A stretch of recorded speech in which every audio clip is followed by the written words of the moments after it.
Welcome to the human expert Tamil. I am your Rajkumar Pandian, psychological counsellor. அனைவரும் நலமா எப்படி இருக்கீங்க? மீண்டும் இந்த ஒரு நார்சிஸ்ட் சைக்காலஜி அப்படிங்கிற இந்த ஷோவில் உங்களை சந்திப்பதில் மிக மகிழ்ச்சி. ஆல்ரெடி நார்சிஸ்ட் வீடியோ பற்றி நம்ம நார்சிஸ்ட் சைக்காலஜி பற்றி நம்ம நிறைய வீடியோஸ் நம்ம அப்லோட் பண்ணியிருக்கோம். தாராளமாக நம்மளுடைய பிளேலிஸ்ட்டில் இருக்குது, தாராளமாக நீங்கள் போய் பாருங்கள். ஸோ இன்றைக்கி அந்த அடிப்படையில் நம்ம பார்க்க போகிற ரொம்ப முக்கியமான ஒரு விஷயம் அப்படிங்கிறது இதான், நார்சிஸ்டினுடைய சோசியல் இமேஜ். அவர்களால் நம்ம உடைக்கவே முடியாத, அவர்களால் கட்டமைக்கப்பட்ட ஒரு அப்படியே பயங்கரமாக ஒரு இன்ஃப்ராஸ்ட்ரக்சரில் கட்டி வச்சுருப்பாங்க ஒரு சோசியல் இமேஜ்.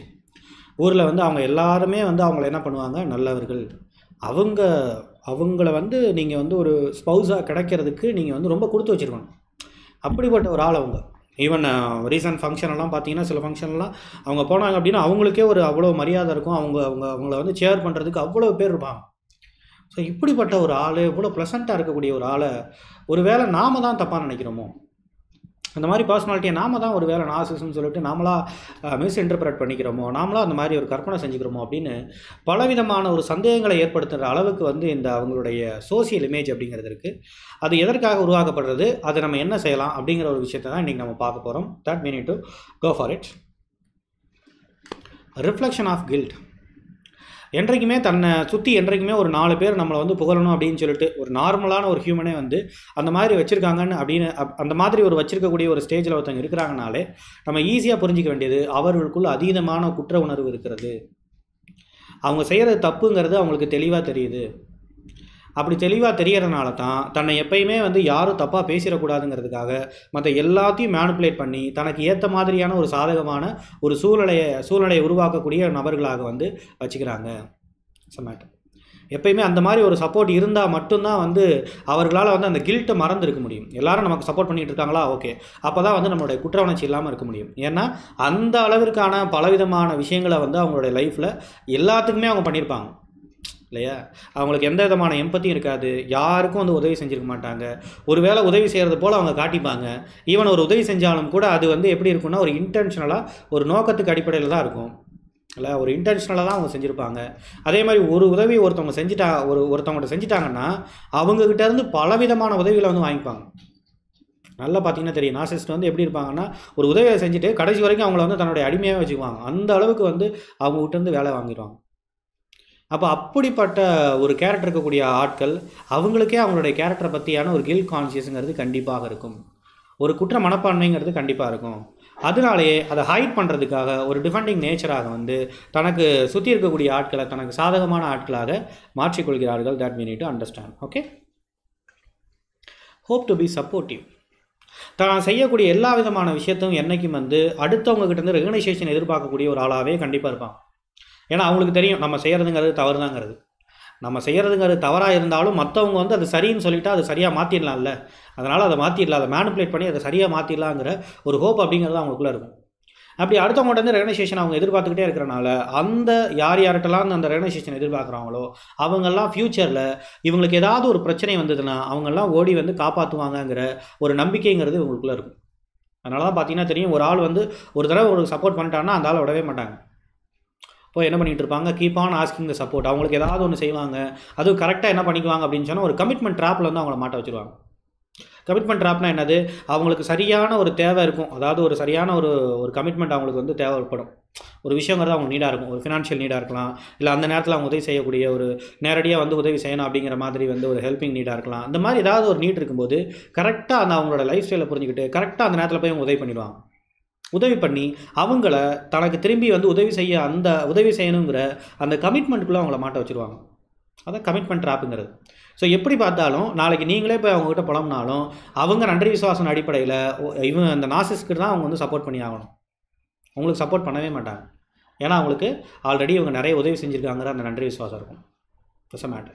ஸோ அப்படியே மேனிப்புலேட் பண்ணி அந்த ஒரு பர்சனை என்னவா மாற்றிடுவாங்கன்னா, இவர் நமக்கு நல்லது செய்கிறார், அப்போ இவர் மிகப்பெரிய ஒரு நல்லவராகத்தான் இருக்கணுங்கிற மாதிரியான ஒரு கேரக்டரை, ஒரு சோசியல் இமேஜை கட்டமைக்கிறதுக்காக இந்த மாதிரி பலவிதமான ஹெல்ப் பண்ணி கடைசியாக அவங்ககிட்டேருந்து ஒரு சப்போர்ட்டிவான ஒரு ஆளாக தனக்கு சப்போர்ட்டிவான ஒரு ஆளாக இருக்கக்கூடிய ஒரு ஆளாக அவர்களை மாற்றி விடுவார்கள். That we need to understand. So for this matter they need a social image to seek justice. அவங்க செய்யக்கூடிய எல்லா விதமான விஷயமும் தவறாகத்தான் இருக்குங்கிறது அவங்களுக்கு தெரியும். பட் அவங்க செய்கிற விஷயங்களை நியாயப்படுத்தணும்னா உங்கள் முன்னாடி இப்போ உங்களுக்கு செய்யக்கூடிய விஷயத்தை வந்து அவங்க வந்து ஒரு நல்ல எண்ணத்தில் தான் செஞ்சாங்க, நீங்கள் தப்பாக புரிஞ்சுக்கிட்டீங்க அப்படிங்கிற வந்து அவங்ககிட்ட நியாயப்படுத்தணும்னா அவங்களுக்கு என்ன தேவை? They need justice.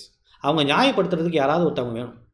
ஒரு 4 பேர் வந்து அஃப்கோர்ஸ் எஸ், ஒரு 10 பேர் நம்மளை பார்க்குறவங்க எல்லாரும் வந்து நீ செஞ்சது தப்பு, அவர் செஞ்சதான் நியாயம் அப்படிங்கிற மாதிரி வந்து அவங்க சொல்ல ஆரம்பிச்சிட்டாங்கனாலே ஆட்டோமேட்டிக்காக நமக்குள்ளே ஒரு கில் கான்ஷியஸ் வந்துடும்ல. அதுவே ஒரு கேஸ் லைட்டனிங் மாதிரி ஆகிடும். அதாவது நாம் நினைக்கிறது ஒரு வேலை தப்பு, அப்போ 10 பேர் சொல்கிறாங்க, அப்போ கண்டிப்பாக அவர் சைடில் தான் நியாயம் இருக்கும். என்றைக்குமே அந்த மேக்ஸிமம் மினிமம்ங்கிற விஷயங்களில் வந்து நமக்கு ஒரு சைக்காலஜியில் மிகப்பெரிய ஒரு பிரச்சனை இருக்கும் இல்லையா? ஒரு 10 பேர் 20 பேர் சேர்ந்து சொன்னாங்கன்னா 5 பேர் ஒரு நியாயத்தை சொன்னாலும் ஒரு 20 பேர் வந்து அநியாயத்தை சொன்னாலும் அந்த அநியாயம் அப்படிங்கிறது தான் நம்மளுடைய மனசுங்கிறது நம்ப ஆரம்பிக்கும். அந்த மேக்ஸிமம் ஓரியன்டான விஷயங்களில் தான் நம்மளுடைய மைண்டினுடைய பிலீஃப்ஸ் இருக்குது.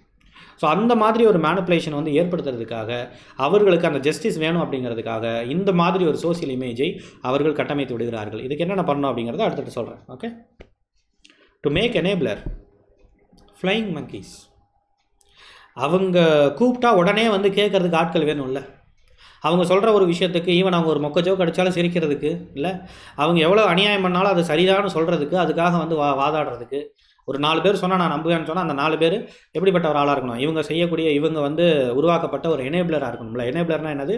அவர்களுக்காக அவருடைய கொள்கையை வந்து பிரச்சாரம் பண்ணக்கூடிய ஒரு பிஆர். அவங்க வந்து என்ன செய்தாலும் அது சரியாகத்தான் இருக்கும்னு சொல்லிட்டு இவங்க வந்து சொல்கிறதுக்கு முன்னாடி இந்த ஒரு 4 பேர் 5 பேர் என்ன பண்ணிடுவாங்க, இந்த எனேபிளர்லாம் போய் ஊர் பூரா பரப்பிடுவாங்க, இவர்கள் செய்வது சரிதான். இவங்களுக்கு ஆப்போசிட்டாக, அதாவது நீங்கள் அவங்களுக்கு ஆப்போசிட்டாக இருக்கீங்களா, நாசஸ்க்கு ஆப்போசிட்டாக இருக்கீங்களா, அப்போ நீங்கள் தான் உங்கள் மேலே தான் தப்புன்னு சொல்லிட்டு அப்படியெல்லாம் ஒரு பரப்புரை பிரச்சாரம் செய்கிறதுக்காக ஒரு பப்ளிக் ரிலேஷன்ஷிப் ஆஃபீஸர்ஸை வந்து நிறைய உருவாக்கி வச்சுருப்பாங்க. That what we can call the flying monkeys. இவங்களை நீங்கள் போய் அட்டாக் பண்ண போகிறீங்க, நாசிஸ்ட் அட்டாக் பண்ண போகிறீங்கன்னு சொன்னால் எல்லாரும் முதல்ல இவங்கெல்லாம் வந்து நிற்பாங்க. இவங்களுடைய வானர படைகள்லாம் வந்து நிற்பாங்கல்ல, நாசிஸ்டினுடைய வானர படைகள் தான் இவங்கெல்லாம். அப்போ இந்த மாதிரியான ஒரு சப்போர்ட், அஃப்கோர்ஸ் எஸ், இந்த சப்போர்ட் சிஸ்டத்தில் ரொம்ப வலுவான ஆட்களும் ஒரு வேலை இருக்கலாம் அவங்களுடைய சோசியல் இமேஜுக்கு ஏற்ற மாதிரி. ஒருவேளை அந்த ஃப்ளையிங் மங்கியில் ஒரு லாயர் அப்படிங்கிற ஒரு முக்கியமான ஒரு ஆளாக இருக்கலாம், இல்லை ஒரு போலீஸ் ஆஃபீஸர் வந்து முக்கியமான ஒரு ஆளாக இருக்கலாம். இப்படியெல்லாம் ஈவன் அந்த அத்தாரிட்டியில் இருக்கக்கூடிய ஆட்களை கூட அவர்கள் மேனிப்புலேட் பண்ணி வைத்திருப்பார்கள். அவங்களுடைய ஃப்ளையிங் மங்கீஸாக அவங்க சொல்கிறத மட்டும் கேட்கக்கூடிய ஒரு ஆளாக வந்து மாற்றி வச்சுருப்பாங்க. ஏன்னா நாசிஸ்ட்க்கு என்ன விஷயம் தெரியுமோ தெரியாதோ, கண்டிப்பாக வந்து அடுத்தவங்களுடைய தேவை என்னங்கிறது நல்லா தெரியும். எந்த இடத்துல அடித்தா இவங்களுக்கு எந்த இடத்துல விழுவாங்கங்கிறது கண்டிப்பாக தெரியும். அந்த விஷயத்தை வச்சே என்ன பண்ணுவாங்க அப்படின்னு சொன்னால் கொஞ்சம் கொஞ்சமாக அப்படியே வந்து என்ன பண்ண ஆரம்பிப்பாங்க, அவங்கள தன்னுடைய கைக்குள்ளே போட்டு வச்சுட்டு தனக்கு தேவையான விஷயங்களை எல்லாத்தையும் சாதித்து கொள்வதற்காக, தன்னுடைய கொள்கை எல்லாத்தையும் வந்து சரிதான்னு வந்து ப்ரூவ் பண்ணுறதுக்காக இந்த மாதிரியான ஒரு சோசியல் இமேஜை, ஒரு சோசியல் சப்போர்ட்டிவ் சிஸ்டத்தை அவங்க க்ரியேட் பண்ணி வச்சுருக்காங்க. That what we need to understand. Okay fine, புரியுது. இப்போ இதுக்கு நம்ம என்ன பண்ணுறது அப்படிங்கிறத நம்ம பார்க்கலாம். Okay, what to do? Make it invalid. சரி, என்ன வந்து ஒரு ஃப்ளையிங் மங்கீஸ் உருவாக்கி வச்சுருந்தாலும், எவ்வளோ பெரிய ஆட்கள்லாம் அவங்களுடைய சப்போர்ட்டிவ் சிஸ்டத்தில் இருந்தாலும் கூட, அவங்க எல்லாம் திருப்பி நம்ம காதிலேயே வந்து ஓதிக்கிட்டே இருந்தாலும் கூட, நமக்கு ஒரே ஒரு விஷயம் தெரியும், எது சரி எது தப்புங்கிறது நமக்கு தெரியும். அதே மாதிரி இப்போ நாளைக்கு நம்ம கோர்ட்டுக்கு போக போகிறோம், அந்த டிவோர்ஸ் ஓரியன்டாலாம் போக போகிறோம்னா கோர்ட்டுக்கு தெரியும். கோர்ட்டால் என்ன பண்ணிட முடியாது அப்படின்னு சொன்னால், கோர்ட்டை வந்து இவங்க என்ன பண்ணிட முடியாது, இவங்க எல்லாம் சேர்ந்து அப்படியே கோர்ட்டில் இருக்கக்கூடிய ஜட்ஜியை வந்து பிரெயின் வாஷ் பண்ணுற அளவுக்கான விஷயங்களையும் செய்ய முடியாது. நீங்கள் அப்படிலாம் பண்ணுவாங்க சார் அப்படின்னு நீங்கள் இமேஜின் பண்ணிக்கிறீங்கன்னா அது உங்களுடைய ஓவர் இமேஜினேஷன். அந்த ஓவர் இமேஜினேஷனுங்கிறது உங்களுடைய ஆன்சைட்டியிலேருந்து, உங்களுக்கு இருக்கக்கூடிய அதீதமான பயத்திலேருந்து அந்த ஒப்பீனியன் வருதுங்கிறத தயவுசெய்து தெரிந்து கொள்ளுங்கள். It's a matter. அப்படி செய்யவே முடியாது. அப்போ நம்ம என்ன பண்ணணும் அப்படின்னு சொன்னால், எங்கே நாம் ப்ரூவ் பண்ணணுமோ அங்கே போய் நம்ம ப்ரூவ் பண்ணால் போதுமே தவிர, இந்த மாதிரி ஃப்ளையிங் மங்கிட்ட எப்போயுமே நம்ம உட்காந்து நம்ம ப்ரூவ் பண்ணிக்கிட்டு நம்மளுடைய டயத்தை வேஸ்ட் பண்ணிகிட்டு இருக்க தேவையில்லை. அப்போ ஃப்ளையிங் மங்கி எப்படி கண்டுபிடிக்கிறது? ரொம்ப சிம்பிள். உங்ககிட்ட எதையுமே கேட்காம, உங்களுடைய பொசிஷனை எதையுமே பார்க்காம, நீங்கள் என்ன மைண்ட் செட்டில் இருக்கீங்கிறத எதையுமே வந்து மைண்ட் பண்ணாமல், உங்கள் சைடில் இருக்கக்கூடிய ஜஸ்டிஸ் என்ன, உங்கள் சைடில் இருக்கக்கூடிய நியாயம் என்னங்கிறது எதையுமே மைண்ட் பண்ணாமல் நேராக வருவாங்க. அந்த நாசிஸ்ட் என்ன சொன்னாரோ அந்த விஷயத்தை எல்லாத்தையும் வந்து அவங்க செய்ய ஆரம்பிப்பாங்க. அவங்களுடைய கொள்கையில் பரப்ப ஆரம்பிப்பாங்க. அவர் என்ன சொன்னாரோ அதை கேளுங்க, அதுதான் உங்களுக்கு நல்லது அப்படின்னு சொல்லிட்டு அவர் என்னென்னலாம் சொல்லி கொடுத்துருவாங்களோ, மீன்ஸ் அது ஒரு லேடியாக இருக்காங்க, நாசிஸ்ட் வந்து உங்களுடைய ஒய்ஃபாக இருக்காங்கன்னா அவங்க என்ன சொன்னாங்களோ அதெல்லாம் சரிதான்னு சொல்லிட்டு உங்களுடைய காதுகளில் வந்து பயங்கரமாக வந்து ஒரு சைத்தான் வேதம் போடுறது போல் வர ஆரம்பிப்பாங்க. அப்போ அதை வச்சே நம்ம ஈஸியாக ஐடென்டிஃபை பண்ணிக்கலாம், they are the flying monkeys. அவர்கள் ஒரு பொழுதும் உங்களுக்கு சப்போர்ட் பண்ணவே மாட்டாங்க. அவங்ககிட்ட நீங்கள் எவ்வளவு ஜஸ்டிஸை ப்ரூவ் பண்ணாலும் அது வேஸ்ட் ஆஃப் டைம். அப்போ என்ன செய்யணும்? Make it invalid. அது ஒரு வேஸ்ட்டான ஒரு விஷயம்னு சொல்லிட்டு அந்த விஷயங்களை வந்து என்ன பண்ணுங்கன்னா அதை கண்டுகொள்ளாமல் விடுங்கள். அதை அதனுடைய மதிப்பை இழக்க செய்யுங்க. யாராவது 4 பேர் சொல்கிறாங்கன்னா அதை நம்ம நம்ப போகிறதில்ல.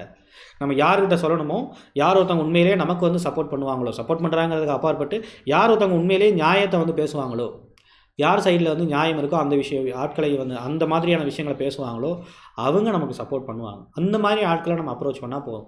இது வரைக்கும் உங்கள் வாழ்க்கையில் இல்லைன்னா தயவுசெய்து அந்த மாதிரி ஆட்களை நீங்கள் தேடி போங்க. கண்டிப்பாக உங்கள் ரிலேட்டிவ்ஸில், ஈவன் அவங்க ரிலேட்டிவ்ஸில் கூட சில பேர் நியாயத்தை பார்க்கக்கூடிய ஆளாக இருப்பாங்க. அந்த மாதிரி ஆட்களுடைய சப்போர்ட்டை நீங்கள் சீக் பண்ணிக்கலாம். இந்த ஃப்ளையிங் மங்கீஸ்னுடைய சப்போர்ட்டை நீங்கள் சீக் பண்ணாதீங்க. That's very very important thing. Okay, அடுத்த ஒரு கட்டத்தில் பொறுத்த வரைக்கும் கோர்ட்டாக இருக்கட்டும் சரி, மற்ற ஆட்களாக இருந்தாலும் சரி, அந்த மாதிரி நடுநிலைவாதிகள் வந்து என்றைக்குமே அந்த மாதிரி ஒரு சோசியல் சிஸ்டம்ங்கிறது இருக்கக்கூடிய அந்த ஒரு ஆர்கனைசேஷன், சோசியல் ஆர்கனைசேஷன் என்றைக்கும் நமக்கு என்ன பண்ணாது, ஒரு தவறான ஒரு தீர்ப்பு வந்து கொடுத்துட முடியாது. That we need to understand. So இவர்களை பார்த்து நம்ம டைம் வேஸ்ட் பண்ண, இவர்கள்ட்ட நம்மளை ப்ரூவ் பண்ணி காட்ட தேவையில்லைங்கிற ஒரு விஷயங்களை தெளிவாக தெரிந்து கொள்ளுங்கள். That's a matter. Okay, have a clear vision. இவங்கெல்லாம் சேர்ந்து அவங்கள பயங்கரமாக கன்ஃபியூஸ் பண்ணி கடைசியில் நம்ம என்ன தான்ப்பா பண்ணணும் அப்படின்னு சொல்லிட்டு யோசிக்கின்ற நிலைமைக்கு வந்துடுவாங்க. கடைசியில் அவங்களுக்கு அடங்கி போகிறது தான் ஒரே ஒரு வழி, வேறு வழியே இல்லைங்கிற மாதிரி ஒரு விஷயத்துக்கு அவங்களை கொண்டு வரதுக்கு அவங்க எல்லாம் ட்ரை பண்ணுவாங்க. அதெல்லாம் மீறி ஹாவ் அ கிளியர் விஷன். ஒரு சரியான நோக்கம் அப்படிங்கிறது உங்களுக்கு தெரியும். இவங்களை சமாளிக்க முடியுமா முடியாதா? நார்சிஸ்டை பொறுத்த வரைக்கும் ஒரு நார்மலான ஒரு மனிதத்தன்மை கூட இல்லாத ஒரு ஆட்கள். அப்படிப்பட்ட ஆட்கள் கூட அட்ஜஸ்ட் பண்ணிவிட்டு நீங்கள் எப்படி வாழ முடியும்? டெம்பரவரியாக ஃபார் பீயிங் வந்து என்னென்ன செய்யணும் அப்படிங்கிறத ஆல்ரெடி நான் வீடியோவில் பண்ணியிருக்கேன். அந்த மாதிரி டெம்பரவரியாக வந்து சில நாட்கள் வந்து நீங்கள் அவங்க கூட வாழ முடியும். But permanent life it's not a possible with them. அப்போ நம்ம என்ன செய்யணும்? Have a clear vision. உங்களுக்கு என்ன தேவைங்கிறது உங்களுக்கு தெரியும். நல்ல ஒரு ரிலேஷன்ஷிப்புங்கிறது நமக்கு தேவை, நல்ல ஒரு வாழ்க்கைங்கிறது தேவை, அட்லீஸ்ட் ஒரு அமைதியான வாழ்க்கை தேவைப்பா. அப்போ அந்த ஒரு வாழ்க்கை தேவைன்னா இவர்கள் அதுக்கு சரிப்பட மாட்டாங்க. அப்போ we need to go for it, we need to move out. அந்த ஒரு விஷனில் we need to be very conscious. அந்த ஒரு கொள்கையில் வந்து நீங்கள் ரொம்ப ரொம்ப வந்து ஸ்டெபனாக இருக்கிறது ரொம்ப ரொம்ப முக்கியமானது. Work on the vulnerability. இப்போ இந்த மாதிரி ஃப்ளையிங் மங்கி சொல்லக்கூடிய விஷயங்கள் எல்லாத்தையும் நீங்கள் கேட்க ஆரம்பிச்சிட்டிங்கன்னு சொன்னால், அப்போ வாட் இஸ் அ ரீசன் அப்படின்னு சொன்னால், அதெல்லாம் சொல்கிறத நமக்கு தெரியாமல் நம்ப ஆரம்பிக்கிறோன்னு சொன்னால், நம்மளுடைய மைண்டுங்கிறது நம்மளை அவர் கூட வாழ்வதற்கு நம்மளுடைய மைண்டே வந்து நம்மளை கம்பல் பண்ணுதுன்னு அர்த்தம். அதுக்கான காரணம் அப்படிங்கிறது நம்மக்கிட்ட நிறைய வல்னரபிலிட்டி இருக்குதுன்னு அர்த்தம். நாம் ஒரு சரியாக வேலைக்கு போகாத ஒரு ஆளாக இருக்கலாம், இல்லை நாம் வந்து ஒரு சோம்பல் பிடிச்ச ஒரு ஆளாக இருக்கலாம், இல்லை நமக்கு எக்ஸ்ட்ரா மாதிரியான திறமைகள் எதுவுமே இல்லாமல் இருக்கலாம். ஒரு வேலை இருந்திருக்கலாம் இதுக்கு முன்னாடி. இந்த நார்சிஸ்ட்லாம் நம்மளோட லைஃப்பில் வந்ததுக்கப்புறம் எல்லாத்தையும் டிஸ்ட்ராய் பண்ணியிருந்துருக்கலாம். அப்போ நம்ம என்ன பண்ண வேண்டியிருக்கு? அந்த மாதிரி நம்மக்கிட்ட இருக்கக்கூடிய வீக்னஸ் எதோ அந்த விஷயங்களை ஒர்க் அவுட் பண்ண ஆரம்பிங்க. அப்படி ஒர்க் அவுட் பண்ண அதுவே உங்களுக்கு ஒரு கான்ஃபிடன்ஸ் தர ஆரம்பிக்கும். அப்படி தர ஆரம்பிக்கும் போது இந்த ஃப்ளையிங் மங்கி சொல்லக்கூடிய விஷயங்களை எதையுமே நம்ம நம்ப தேவையில்லைங்கிற ஒரு முடிவுக்கு நம்மளுடைய மனசுங்கிறது அந்த எபிலிட்டிக்கு வர ஆரம்பிக்கும். That's very very important thing. You can go for it. And of course yes the counselling. இந்த மாதிரியான விஷயங்களை இன்னும் உங்களோட இண்டிவிஜுவல் சிச்சுவேஷனை இன்னும் வந்து அப்சர்வ் பண்ணி இன்னும் என்னென்ன செய்யணும் அப்படிங்கிற ஒரு விஷயங்களை நீங்கள் தெரிஞ்சுக்கணுன்னா தாராளமாக உங்களுடைய நம்பர் நீங்கள் தாராளமாக கான்டாக்ட் பண்ணலாம். That is what. ஸோ நிறைய விதமான நார்சிஸ்ட் ஓரியன்டான வீடியோஸ் அப்படிங்கிற நம்மளோட இது இருக்குது. அஃப்கோர்ஸ் எஸ் நிறைய நார்சிஸ்ட் நம்ம பார்த்துருக்கோம். அவங்களோட பிஹேவியர்லாம் எப்படி இருக்குங்கிறத நம்ம லைவாகவே அப்சர்வ் பண்ணியிருக்கோம். அதிலிருந்து ஒரு பெட்டரான ஒரு ரிசல்ட்டை வந்து நம்ம என்ன பண்ண முடியும், ஒரு பெட்டரான ஒரு டிசிஷன் மேக்கிங் திங்கை வந்து உங்களுக்குள்ளே வந்து வர வைக்க முடியும் த்ரூ த கவுன்சிலிங் மூலமாக. This is what our number. You can easily call for the matter. So thank you so much. Your Rajkumar Pandian from the human expert Tamil YouTube channel. That is what.